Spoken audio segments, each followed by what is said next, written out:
ಪರಿಹರಸ್ಥಿತಂ ಮದೀಯೇ ಮನಸಿ ಮುಕುಂದ ಪಾದಾರವಿಂದಧಾಮ್ನಿ ಹರನಯನ ಕೃಶಾನುನ ಕರ್ಮೋಸಿ ಸ್ಮರಿಸಿ ನಚಕ್ರ ಪರಾಕ್ರಮಂ ಮುರಾರೆ ಎಲೈ ಮನ್ಮಥನೆ ನನ್ನ ಮನಸ್ಸು ಮುಕುಂದನ ಪದಕಮಲಕ್ಕೆ ಸ್ಥಳವಾಗಿರುವುದರಿಂದ ಅದರಲ್ಲಿ ವಾಸ ಮಾಡುವುದನ್ನು ನೀನು ಬಿಟ್ಟು ಬಿಡು. ಶಿವನ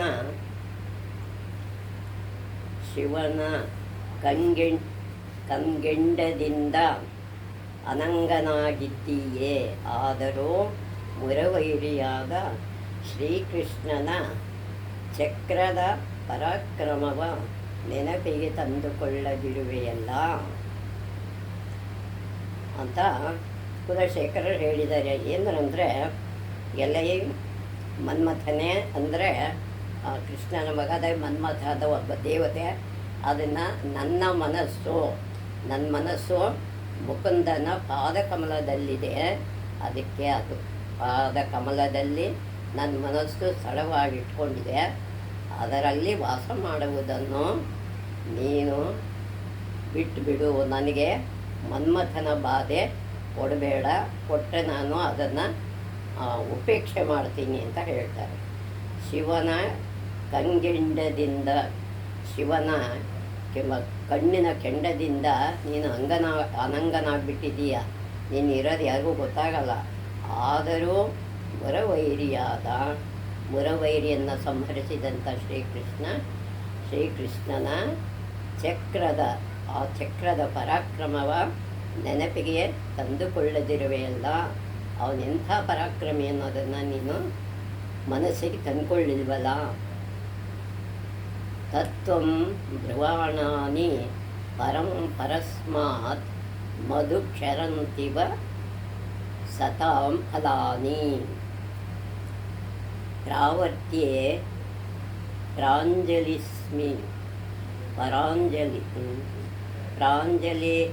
ರಶ್ಮಿ ಜಿಕ್ಷ್ವೆ ನಾಮಾನಿ ನಾರಾಯಣ ಗೋಚರಾಣಿ. ಅಂದರೆ ಎಲೆ ನಾಲಿಗೆಯೇ ನಿನಗೆ ಕೈ ಮುಗಿಯುತ್ತೇನೆ.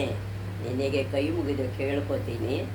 ಹೆಚ್ಚಿನದಕ್ಕಿಂತ ಹೆಚ್ಚಿನದಾದ ಎಲ್ಲಕ್ಕಿಂತ ಹೆಚ್ಚಿನದಾದ ತತ್ವವ ತಿಳಿಸುವಾಗಿಯೋ ತತ್ವವನ್ನು ತಿಳ್ಕೊಳ್ಳೋ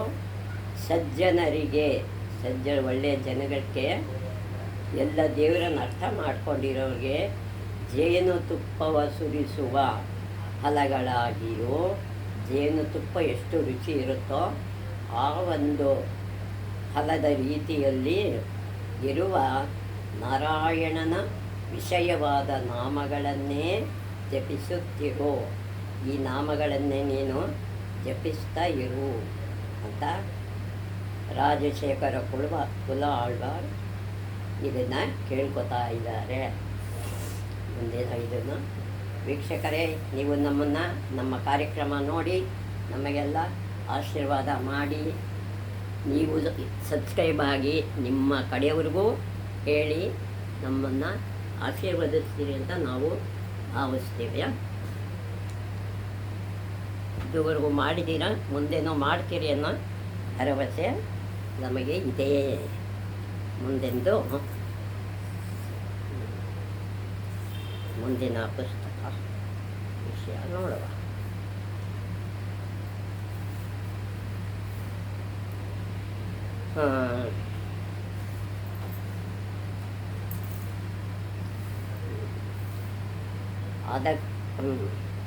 ಅರ್ಜುನನು ಈಗ ಯುದ್ಧ ಮುಗಿಸ್ಕೊಂಡು ಬರ್ತಾ ಇದ್ದಾನೆ.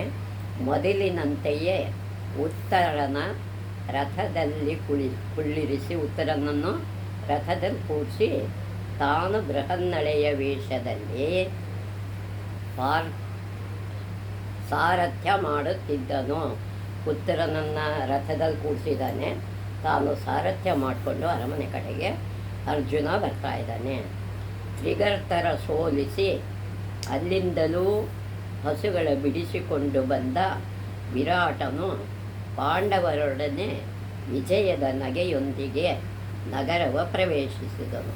ಅವನು ಸಂತೋಷದಿಂದ ತ್ರಿಗರ್ತರನ್ನೆಲ್ಲ ಸೋಲಿಸಿ ಹಸುಗಳನ್ನು ಬಿಡಿಸ್ಕೊಂಡು ಸಂತೋಷದಿಂದ ನಗರವನ್ನು ಪ್ರವೇಶಿಸ್ತಾನೆ ವಿರಾಟ ರಾಜ. ಪುರಜನರು ಅವರ ವೈಭವದಿಂದ ಸ್ವಾಗತಿಸಿದರು. ವಿರಾಟ ನಗರದ ಜನರು ಅವರನ್ನೆಲ್ಲ ತುಂಬ ವೈಭವದಿಂದ ಸ್ವಾಗತ ಮಾಡ್ತಾರೆ. ಅರಮನೆಯಲ್ಲಿ ರಾಜಕುಮಾರಿ ಉತ್ತರೆಯು ಕೌರವರು ಇನ್ನೊಂದು ದಿಕ್ಕಿನಿಂದ ಮುತ್ತಿ ಗೋವುಗಳ ಹಿಡಿದುದ ಉತ್ತರ ಕುಮಾರನು ಏಕಾಂಗಿಯಾಗಿ ಬೃಹನ್ನಳೆಯ ಸಾರಥಿಯನ್ನಾಗಿಟ್ಟುಕೊಂಡು ಅವರ ಮೇಲೆ ಯುದ್ಧಕ್ಕೆ ಹೋದುದನ್ನು ತಿಳಿಸಲು ರಾಜನಿಗೆ ಬಹಳ ಆತಂಕವಾಯಿತು. ಬೇರೆ ಕಡೆಯಿಂದ ಬೇರೆ ದಿಕ್ಕಿನಿಂದ ಹಸುಗಳನ್ನು ಕದಿಯೋದಕ್ಕೆ ಬಂದಿದ್ದರು. ಅವ್ರನ್ನ ಬಿಡಿಸ್ಕೊಳ್ಳೋಕ್ಕೆ ಉತ್ತರ ಕುಮಾರ ಏಕಾಂಗಿಯಾಗಿ ಬೃಹನ್ನಳೆ ಸಾರಥಿಯಲ್ಲಿ ಹೋದ ಅಂತ ಹೇಳೋಕ್ಕೆ ಬರ್ತಾರೆ. ಅವನಿಗೆ ತುಂಬ ಆತಂಕ ಆಗತ್ತೆ. ವಿರಾಟ ರಾಜನಿಗೆ ಬಹಳ ಆತಂಕವಾಯಿತು. ಇದೇನು ದುರಾದೃಷ್ಟ, ಸುಶರ್ಮನ ಸೋಲಿಸಿದ ಮೇಲೆ ಎಲ್ಲವೂ ಮುಗಿಯುತ್ತೆಂದುಕೊಂಡರೆ, ಸುಶರ್ಮನ ನನ್ನ ಶತ್ರು, ಅವನು ಸೋಲಿಸಿದ ಮೇಲೆ ಎಲ್ಲ ಮುಗೀತು ಅಂದ್ಕೊಂಡ್ರೆ ಹೊಸತೊಂದು ಆಪತ್ತು ಬಂದಿತಲ್ಲ. ಕೌರವ ವೀರರೆದುರಿಗೆ ಸೈನ್ಯವು ಇಲ್ಲದೆ ನನ್ನ ಮಗು ಏನೋ ತಾನೇ ಮಾಡಿಯಾನೋ. ನನ್ನ ಮಗು ಏನು ತಾನೇ ಮಾಡೋಕ್ಕಾಗತ್ತೆ? ಅವ್ರ ಸೈನ್ಯದಲ್ಲಿ ವೀರರೆಲ್ಲ ಇರ್ತಾರೆ, ಇವನೊಬ್ಬ ಏನು ಮಾಡ್ತಾನೆ? ಎಷ್ಟು ಹೊತ್ತು ತಾನೇ ನಿಂತಾನೋ, ಎಷ್ಟೊತ್ತು ನಿಂತು ಯುದ್ಧ ಮಾಡಬಲ್ಲ? ಬೇಗನೆ ಸೈನ್ಯವೇ ತೆಗೆದುಕೊಂಡು ಹೋಗಬೇಕಾಯಿತಲ್ಲ ಎಂದು ಹಪಹಪಿಸಿಕೊಳ್ಳುತ್ತಾ ಸೈನ್ಯವ ಮತ್ತೊಮ್ಮೆ ಕರೆಸಲು ಆಜ್ಞೆ ಮಾಡಿದನು. ತಿರ್ಗಾ ಸೈನ್ಯ ಬರಲಿ ಅಂತ ಆಜ್ಞಾಪನೆ ಮಾಡ್ತಾ ಇರ್ತಾನೆ. ಅಷ್ಟರಲ್ಲಿ ಆಗ ಅಲ್ಲಿದ್ದ ಯುಧಿಷ್ಠಿರನು, ದೊರೆಯೇ ನಿರಾಶನಾಗಬೇಡ, ಪಕ್ಕದಲ್ಲೇ ಯುಧಿಷ್ಠಿರ ಇರ್ತಾನೆ. ರಾಜ, ನೀನು ಇದಕ್ಕೆ ಆತಂಕ ಪಡಬೇಡ. ನಿನ್ನ ಮಗನಿಗೆ ಬೃಹನ್ನಳೆ ಸಾರಥಿಯಾಗಿರುವಳೆಂದು ಕೇಳಿದ ಮೇಲೆ ನನಗೆ ಸ್ವಲ್ಪವೂ ಆತಂಕವಾಗುತ್ತಿಲ್ಲ. ನನಗೆ ಸ್ವಲ್ಪನೂ ಭಯ ಆಗ್ತಾ ಇಲ್ಲ. ಅವನು ಹೋದ್ಮೇಲೆ, ಬೃಹನ್ನಳೆ ಹೋದ್ಮೇಲೆ ಗೆಲ್ತಾನೆ ನಿನ್ನ ಮಗ. ಅವಳ ಸಾರಥ್ಯದಲ್ಲಿ ನಿನ್ನ ಮಗನು ಇಂದ್ರ ಯಮಾದಿಗಳ ಸೋಲಿಸಿ ಅವನು ಇಂದ್ರ ಯಮನನ್ನು ಕೂಡ ಸೋಲಿಸ್ತಾನೆ. ದಯವಿಟ್ಟು ಸಹನೆನ ತಂದುಕೋ. ಯುದ್ಧ ರಣರಂಗದಿಂದ ಸುದ್ದಿಗಾಗಿ ಕಾಯೋಣ. ರಣರಂಗದಿಂದ ಏನು ಸುದ್ದಿ ಬರುತ್ತೆ ಅದನ್ನು ನಾವು ತಾಳ್ಮೆಯಿಂದ ಕಾಯೋಣ. ನಿನ್ನ ಮಗನ ವಿಜಯ ವಾರ್ತೆ ಬರುತ್ತಿದೆ ಎಂದೇ ನನ್ನ ಮನಸ್ಸು ಹೇಳುತ್ತಿದೆ. ವಿಜಯ ವಾರ್ತೆ ತಗೊಂಡು ಬರ್ತಾರೆ, ನೀನೇನು ಯೋಚನೆ ಮಾಡಬೇಡ ಅಂತ ಯುಧಿಷ್ಠಿರ ಕೇಳ್ತಾನೆ ಎಂದನು. ಹಾಗೆಯೇ ಆಗಲೆಂದು ರಾಜನು ಸುಮ್ಮನಾದನು. ರಾಜ ಅದಕ್ಕೆ ಧರ್ಮರಾಯ ಹೇಳಿದ ಹಾಗೆ ಸುಮ್ಮನೆ ನಿಶ್ಶಬ್ದವಾಗಿ ಇರ್ತಾನೆ. ಕೆಲವು ಆತಂಕದ ಗಂಟೆಗಳ ನಂತರ ಓಡಿ ಬಂದ ಗೋಪಾಲಕರು ರಾಜನ ಬಳಿ ನಿಂತು, ಮಹಾರಾಜ, ನಾವು ಯುದ್ಧರಂಗದ ಸಮೀಪದಿಂದ ಬರುತ್ತಿದ್ದೇವೆ. ರಣರಂಗದಿಂದ ನಾವು ಬರ್ತಾ ಇದ್ದೀವಿ. ಬೃಹನ್ನಳೆಯು ಬೃಹನ್ನಳೆ ಹೇಳಿ ಕಳಿಸಿದಾಳೆ. ರಾಜಕುಮಾರನು ಶತ್ರುಗಳನ್ನೆಲ್ಲ ಸೋಲಿಸಿ ಗೋವುಗಳ ಕರೆ ತರುತ್ತಿರುವನಂತೆ. ಗೋವುಗಳನ್ನೆಲ್ಲ ಕರ್ಕೊಂಡು ಬರ್ತಾ ಇದ್ದಾನೆ ಉತ್ತರ ಕುಮಾರ ಅಂತ ಹೇಳ್ತಾರೆ. ವಿಜಯಿಯಾದ ಅವನ ಎದುರುಗೊಳ್ಳಲು ಏರ್ಪಾಡು ಮಾಡಬೇಕಂತೆ. ಅವನ ವಿಜಯ ವಾರ್ತೆ ಕೇಳಿ ಅವನಿಗೆ ಎದುರುಗೊಳ್ಳೋದಕ್ಕೆ ಏರ್ಪಾಡು ಮಾಡಿ ಅಂತ ಹೇಳ್ತಾರೆ. ರಾಜಕುಮಾರನು ಏಕಾಂಗಿಯಾಗಿಯೇ ಅವನನ್ನು ಎಲ್ಲರ ಸೋಲಿಸಿದನಂತೆ, ಅವನು ಎಲ್ಲ ಸೈನ್ಯವನ್ನು ಸೋಲಿಸಿದಂತೆ ಎಂದು ಸುದ್ದಿಯ ಹೇಳಿದರು. ಯುಧಿಷ್ಠಿರನು ನಕ್ಕು ರಾಜನಿಗೂ ರಾಜಕುಮಾರನಿಗೂ ವಿಜಯ ಲಭಿಸಿದ್ದು ಅದೃಷ್ಟವೇ, ರಾಜನಿಗೆ ಮತ್ತು ರಾಜಕುಮಾರನಿಗೆ ವಿಜಯ ಲಭಿಸಿದ್ದು ಅದೃಷ್ಟನೇ ಅಂತ ನಗ್ತಾನೆ. ಬೃಹನ್ನಳಿಯ ಸಾರಥಿಯಾಗಿರುವಾಗ ರಾಜಕುಮಾರನು ಗೆದ್ದದ್ದರಲ್ಲಿ ಅಚ್ಚರಿಯಿಲ್ಲ. ಬೃಹನ್ನಳೆ ಸಾರಥ್ಯದಲ್ಲಿ ರಾಜಕುಮಾರ ಗೆದ್ದಿರೋದು ಆಶ್ಚರ್ಯ ಏನಲ್ಲ ಅಂತ ಹೇಳ್ತಾನೆ. ರಾಜನು ಸಂತೋಷದಿಂದ ಹಿಗ್ಗಿ ಸಂಭ್ರಮದ ಸ್ವಾಗತಕ್ಕೆ ಆಜ್ಞೆ ಮಾಡಿದನು. ಸಂಭ್ರಮದಿಂದ ಸ್ವಾಗತಕ್ಕೆ ಆಜ್ಞೆ ಮಾಡ್ತಾನೆ ಅರಮನೆಯವರಿಗೆ. ಅಷ್ಟರಲ್ಲಿ ಅಲ್ಲಿಗೆ ಬಂದಿದ್ದ ಸೈರಂಧ್ರಿ ರಾಜನ ಕಣ್ಣಿಗೆ ಬಿದ್ದಳು. ವಿರಾಟನಗರನ ಕಣ್ಣಿಗೆ ಬೀಳ್ತಾಳೆ.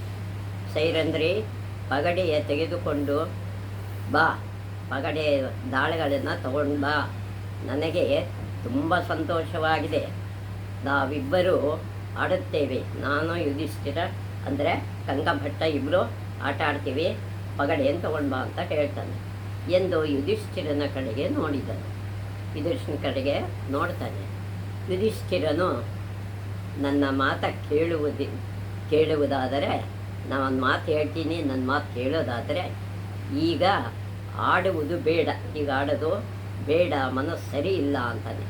ಮನಸ್ಸು ಸಾಧಾರಣ ಸ್ಥಿತಿಯಲ್ಲಿ ಇಲ್ಲದಿರುವಾಗ ವಿವೇಕಿಗಳು ದ್ಯೂತವಾಡುವುದಿಲ್ಲ.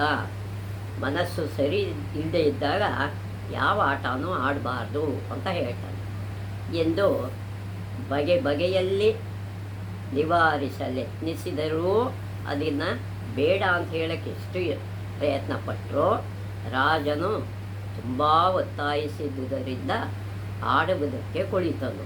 ಇವನು ತುಂಬ ಒತ್ತಾಯ ಮಾಡ್ತಾ ಇರ್ತಾನಲ್ಲ, ಅದಕ್ಕಾಗವನು ಆಟ ಆಡಕ್ಕೆ ಕೂತ್ಕೋತಾನೆ. ಆಟ ಪ್ರಾರಂಭವಾಯಿತು. ವಿರಾಟನ ಮನಸ್ಸಿನಲ್ಲಿ ತುಂಬ ತನ್ನ ಕುಮಾರನ ವಿಜಯವೇ ತುಂಬಿಕೊಂಡಿತ್ತು. ನನ್ನ ಮಗನೇ ಗೆದ್ದ, ನನ್ನ ಮಗನೇ ಇಷ್ಟೊಂದು ಜನ ಸೋಲಿಸ್ತಾ ಅನ್ನೋದು ಮನಸ್ಸಲ್ಲೇ ಅವನಿತ್ತು. ಯುಧಿಷ್ಠಿರನು ಅರ್ಜುನನ ವಿಜಯದಿಂದಾಗಿ ಉದ್ರಿಕ್ತನಾಗಿದ್ದನು. ಅರ್ಜುನನೇ ಇದನ್ನು ಗೆದ್ದಿರೋದು ಅಂತ ಅವನಿಗೆ ತುಂಬ ಉದ್ರೇಕ ಇರುತ್ತೆ ಯುಧಿಷ್ಠಿರನಿಗೆ. ರಾಜನು ಏನಿದ್ದರೂ ತನ್ನ ಮಗನ ಶೌರ್ಯದಿಂದ ನನಗೆ ಹೆಮ್ಮೆ ಎನಿಸಿದೆ, ನನ್ನ ಮಗನ ಶೌರ್ಯದಿಂದ ನನಗೆ ಹೆಮ್ಮೆ ಅಂತ ಅನಿಸಿದೆ. ಕೌರವ ರಾಜರೆಲ್ಲರ ಅವನು ಸೋಲಿಸಿದನೆಂದರೆ ಅವನು ಅಸಾಧ್ಯವನ್ನೇ ಸಾಧಿಸಿರುವನು. ಅವನು ಅಸಾಧ್ಯವಾದ ಕೆಲಸವನ್ನೇ ಇವನು ಸಾಧ್ಯ ಮಾಡ್ಕೊಂಡು ಬಂದಿದ್ದಾನೆ. ನನಗೆ ನನ್ನ ಮಗನಲ್ಲಿ ಅಷ್ಟು ನಂಬಿಕೆ ಅಂತ ಹೇಳ್ತಾ ಇರ್ತಾನೆ ವಿರಾಟ ರಾಜ. ಎನ್ನಲು ಯುಧಿಷ್ಠಿರನು ಹೌದು, ಜೊತೆಗೆ ಸಾರಥಿಯಾಗಿ ಬೃಹನ್ನಳೆ ಇದ್ದುದು ನಿನ್ನ ಅದೃಷ್ಟವೇ, ಜೊತೆಗೆ ಬೃಹನ್ನಳೆ ಸಾರಥಿಯಾಗಿದ್ದು ನಿನ್ನ ಅದೃಷ್ಟವೇ ಸರಿ. ಅದಕ್ಕಾಗಿಯೇ ನಿನ್ನ ಮಗನು ಗೆದ್ದಿರುವುದು, ಅದರಲ್ಲಿ ಅಚ್ಚರಿ ಏನಿಲ್ಲ, ಅದರಲ್ಲಿ ನಿನ್ನ ಮಗ ಗೆಲ್ಲೋದ್ರಲ್ಲಿ ಏನೂ ಆಶ್ಚರ್ಯ ಇಲ್ಲ ಅಂತ ಹೇಳ್ತಾನೆ ಎಂದನು. ಇದು ವಿರಾಟನಿಗೆ ಇಷ್ಟವಾಗಲಿಲ್ಲ. ಅರ್ಜುನನ್ನು ಹೊಗಳಿದ್ದು ಅವನಿಗೆ ಇಷ್ಟವಾಗಲಿಲ್ಲ ವಿರಾಟನಿಗೆ. ಅವನಿಗೆ ಸರ್ರನೆ ಸಿಟ್ಟು ಬಂತು. ತಕ್ಷಣ ಅವನ ಕೋಪ ಬರುತ್ತೆ. ಅಚ್ಚರಿ ಏನಿಲ್ಲ ಎನ್ನುತ್ತಾ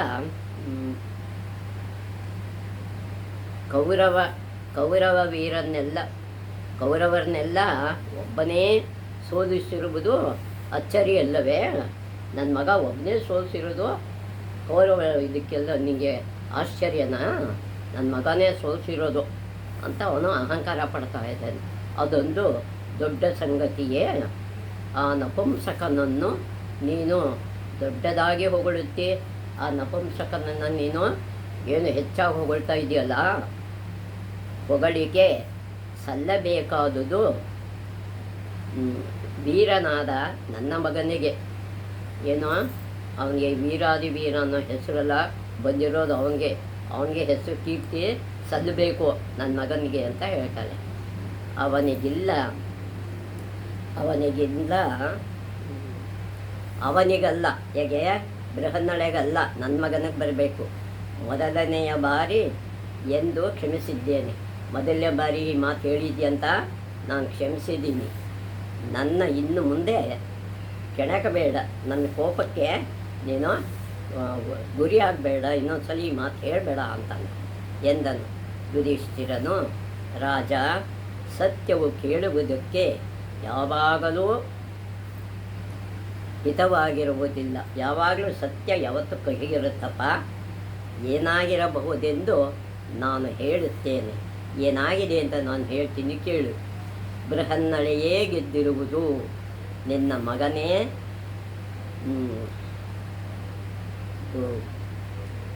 ಎಂತದಪ್ಪ, ನಿನ್ನ ಮಗನೇ ಬರುರುಗಳದೆ ಸಾರಥ್ಯ, ಬೃಹನ್ನಳೆಗೆ ಸಾರಥ್ಯ ಮಾಡಿರಬೇಕು. ಬೃಹನ್ನಳೆಗೆ ಸಾರಥ್ಯ ಆಗಿರಬೇಕು. ಬೃಹನ್ನಳನೇ ಗೆದ್ದಿರೋದು ಅಂತ ಹೇಳ್ತಾನೆ. ಅವಳೇ ಕೌರವ ಸೈನ್ಯವ ಸೋಲಿಸಿರಬೇಕು. ಬೃಹನ್ನಳನೇ ಕೌರವರ ಸೈನ್ಯ ಸೋಲಿಸಿದಾಳೆ.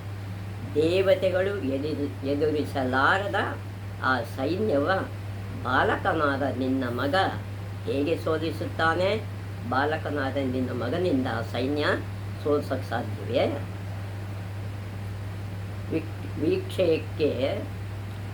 ವಿಜಯಕ್ಕೆ ಬೃಹನ್ನಳೇ ಕಾರಣವೆಂಬುದರಲ್ಲಿ ಸಂಶಯವೇ ಇಲ್ಲ. ಈ ಯುದ್ಧದಲ್ಲಿ ವಿಜಯ ಗಳಿಸಬೇಕಾದ್ರೆ ಬೃಹನ್ನಳೆಯೇ ಕಾರಣ ಅಂತ ಯುಧಿಷ್ಠಿರ ಹೇಳ್ತಾನೆ ಎಂದನು.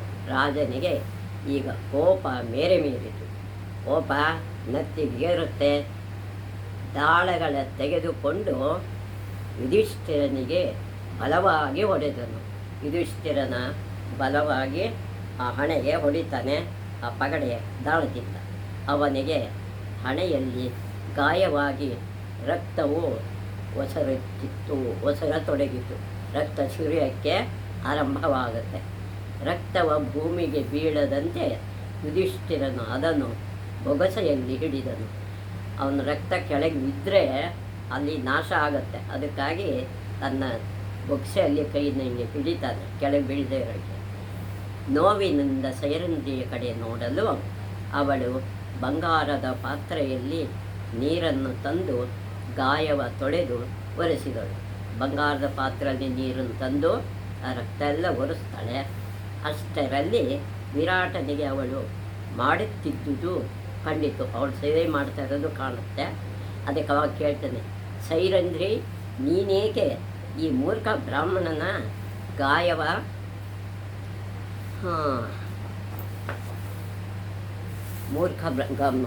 ಬ್ರಾಹ್ಮಣನ ಗಾಯವ ತೊಳೆಯುತ್ತಿದ್ದೀಯೇ? ಈ ಮೂರ್ಖ ಬ್ರಾಹ್ಮಣನಿಗೆ ಯಾಕೆ ಗಾಯ ತೊಳೆಯುತ್ತಾ ಇದೆಯಾ ಎಂದು ಕೇಳಿದನು. ದ್ರೌಪದಿಯು, ಈ ಸಜ್ಜನನ ಒಂದು ಹನಿ ರಕ್ತ ಭೂಮಿಗೆ ಬಿದ್ದರೆ ನಿಮ್ಮ ರಾಜ್ಯಕ್ಕೆ 1 ವರ್ಷ ಮಳೆ ಬರುವುದಿಲ್ಲ. ಇವನನ್ನ ಒಂದು ತೊಟ್ಟು ರಕ್ತ ಕೆಳಗೆ ಬಿದ್ದರೆ ನಿಮ್ಮ ರಾಜ್ಯದಲ್ಲಿ 1 ವರ್ಷ ಮಳೆ ಬೆಳೆ ಇರೋಲ್ಲ. ಅಲ್ಲದೆ ಹಾಗೆ ಬೀಳಿಸಿದವರ ಕೊಲ್ಲದೆ ಬಿಡುವುದಿಲ್ಲ ಯಾರೋ ಎಂದು ಗಂಧರ್ವರು ಪ್ರತಿಜ್ಞೆ ಮಾಡಿದ್ದಾರೆ. ನಿನ್ನನ್ನು ನಿನ್ನ ರಾಜ್ಯವನ್ನು ಉಳಿಸಲು ನಾನು ಹೀಗೆ ಮಾಡಬೇಕಾಯಿತು ಎಂದಳು. ನಿನ್ನನ್ನು ನಿನ್ನ ರಾಜ್ಯ ಉಳಿಸೋಕ್ಕೋಸ್ಕರ ನಾನು ಹೀಗೆ ಮಾಡಿದ್ದೀನಿ. ಅಷ್ಟರಲ್ಲಿ ಸಂದೇಶವಾಹಕ ಒಬ್ಬನು ಬಂದು ರಾಜಕುಮಾರನನ್ನು ಬೃಹನ್ನಳೆಯೊಂದಿಗೆ ಬರುತ್ತಿರುವನು ಅಂತ ಹೇಳ್ತಾನೆ.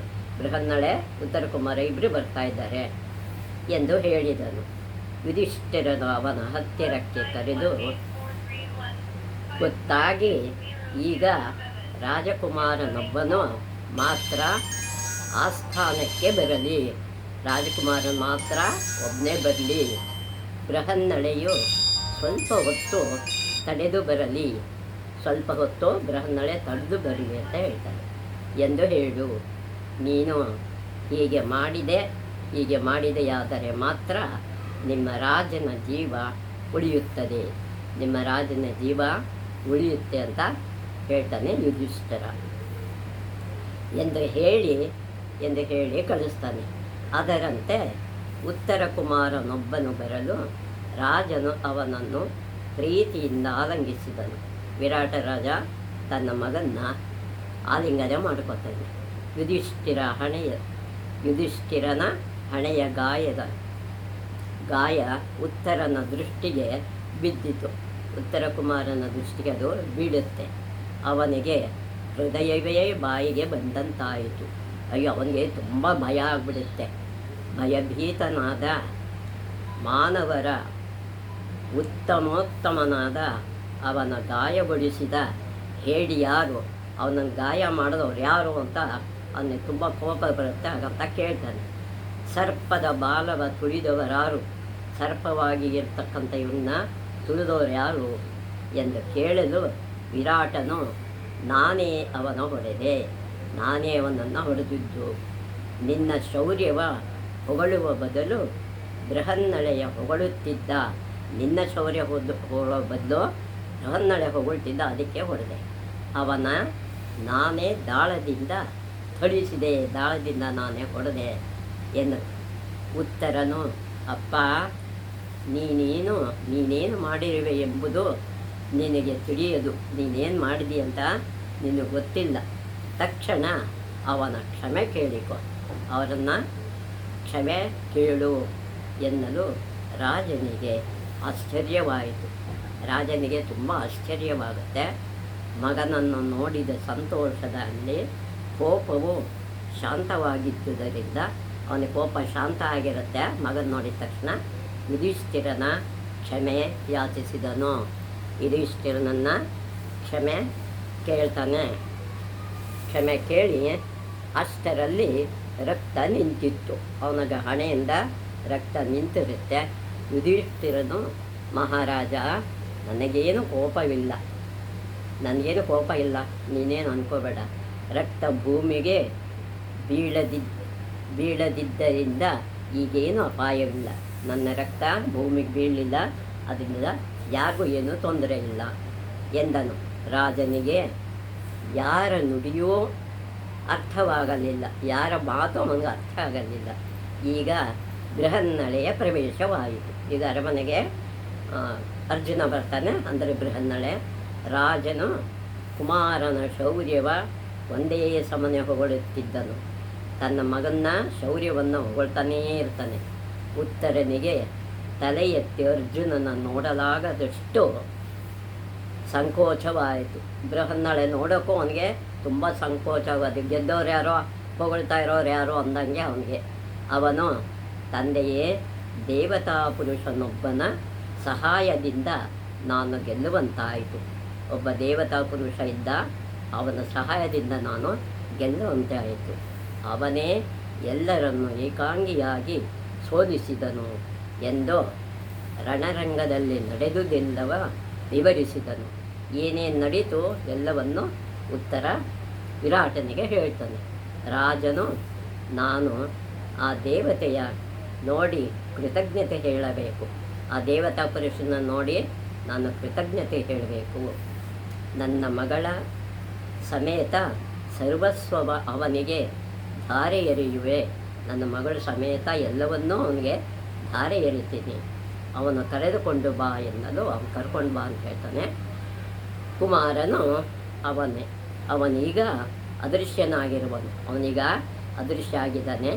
ನಾಳೆ ನಾಡಿದ್ದು ಕಾಣಿಸಿಕೊಳ್ಳಬಹುದು. ನಾಳೆ ನಾಡಿದ 2 ದಿವಸದಲ್ಲಿ ಕಾಣಿಸ್ಕೋತಾರೆ ಎಂದನು. ರಾಜನು ಬೃಹನ್ನಳೆಯ ಔಪಚಾರಿಕವಾಗಿ ವಂದಿಸಿದ ಮೇಲೆ ಅರ್ಜುನನು ಅಂತಃಪುರಕ್ಕೆ ನಡೆದನು. ಎಲ್ಲ ಆದಮೇಲೆ ಅಂತಃಪುರಕ್ಕೆ ಹೋಗ್ತಾನೆ. ತಾನು ತಂದಿದ್ದ ರೇಷ್ಮೆಯ ವಸ್ತ್ರಗಳ ರತ್ನಾಭರಣಗಳ ಉತ್ತರೆಗೆ ಕೊಟ್ಟನು. ಅದೇ ವಿರಾಟರಾಜನ ಮಗಳಿಗೆ ಕೊಡ್ತಾನೆ. ಸಭೆಯಲ್ಲಿ ನೋಡಿಯೂ ತನ್ನ ಮುಖವನ್ನೇ ನೋಡದೆ ಮುಖ ತಿರುಗಿಸಿಕೊಂಡಿದ್ದುದು ಅವನಿಗೆ ಆಶ್ಚರ್ಯವಾಗಿತ್ತು. ಯುಧಿಷ್ಠಿರ ಸಭೆಯಲ್ಲಿ ಯುಧಿಷ್ಠಿರನು ನೋಡದಿರೋ ಹಾಗೆ ಮುಖವನ್ನು ಆ ಕಡೆ ತಿರುಗಿಸ್ಕೋತಾನೆ. ಅರ್ಜುನ ಕಡೆಗೆ ನೋಡಲ್ಲ. ಅವನಿಗೆ ಯಾಕೋ ಆಶ್ಚರ್ಯ ಆಗತ್ತೆ ಅರ್ಜುನನಿಗೆ. ಮಾರನೆಯ ದಿನ ಅದೇಕೆ ಎಂದು ಭೀಮನನ್ನು ಕೇಳ್ತಾನೆ. ಅವನು ಹೇಳ್ತಾನೆ, ಅವನು ನನಗೂ ತಿಳಿಯದು, ನನಗೂ ಗೊತ್ತಿಲ್ಲ, ಅವನನ್ನೇ ಕೇಳೋಣ ಬಾ ಎನ್ನಲು ಯುಧಿಷ್ಠಿರನೇ ಕೇಳೋಣ ಬಾ ಅಂತ ಇಬ್ಬರು ಬರ್ತಾರೆ. ಇಬ್ಬರು ಯುಧಿಷ್ಠಿರನಿಗೆ ಬಳಿಗೆ ಹೋದರು. ಅವರಿಬ್ಬರು ಹೋಗ್ತಾರೆ. ಅವನು ಸಹಜವಾಗಿಯೇ ಇಬ್ಬರನ್ನು ಮಾತನಾಡಿಸಲು ಹಣೆಯ ಗಾಯವು ಅವರಿಗೆ ಕಾಣಿಸಿತು. ಹಣೆ ಇದ್ದ ಗಾಯ ಅವರಿಬ್ಬರಿಗೂ ಕಾಣಿಸುತ್ತೆ. ಯುಧಿಷ್ಠಿರನು ನಡೆದುದೆಲ್ಲವ ಹೇಳಿ ಅರ್ಜುನನ ಅದನ್ನು ನೀನು ನೋಡದಿರಲೆಂದೇ ಮುಖ ತಿರುಗಿಸಿಕೊಂಡೆ. ಈಗ ಅದರ ಬಗ್ಗೆ ಚಿಂತಿಸುವುದು ಬೇಡ, ಅದರ ಬಗ್ಗೆ ಈಗ ಚಿಂತಿಸೋದು ಬೇಡ ಅಂತ ಹೇಳಿ ಅವನ್ನ ಸದ್ಯಕ್ಕೆ ಸಮಾಧಾನ ಮಾಡಿ ಇರ್ತಾನೆ. ಯತ್ರ ಯೋಗೇಶ್ವರ ಕೃಷ್ಣೋ ಯತ್ರ ಪಾಠೋ ಧನುರ್ಧರಃ ತತ್ತರ್ಷೇರ್ವಿಜಯೋ ಭೂತಿರ್ ಧ್ರುವ ನೀತಿರ್ಮತಿರ್ಮಮ ಅನನ್ಯಾಶ್ಚಿಂತಯಂತೋ ಮಾಯೇ ಜನಾಃ ಪರ್ಯುಪಾಸತೆ ತೇಷಾಂ ನಿತ್ಯಾಭಿಯುಕ್ತಾನಾಂ ಯೋಗಕ್ಷೇಮಂ ವಹಾಮ್ಯಹಂ. ಶ್ರೇಯಕಾಂತಾಯ ಕಲ್ಯಾಣನಿಧಯೇ ನಿಧಯೇರ್ಥಿನಾಂ ಶ್ರೀವೆಂಕಟನಿವಾಸಾಯ ಶ್ರೀನಿವಾಸಾಯ ಮಂಗಳಂ.